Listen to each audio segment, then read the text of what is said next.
Okay, so we see that there's two lamps that are out. I'm going to remove this lamp completely.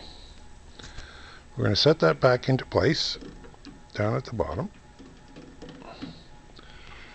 and at the top, and the lamp will go on. Now if I take the pressure off of the lamp goes off. When I press the lamp home,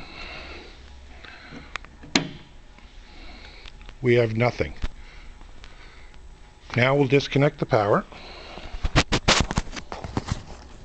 and plug the power back in, and we have all four lamps working. Again, the lamps are off. I'm just holding it against the socket and it's working, but it will go off. Press it home, unplug the power, plug the power back in,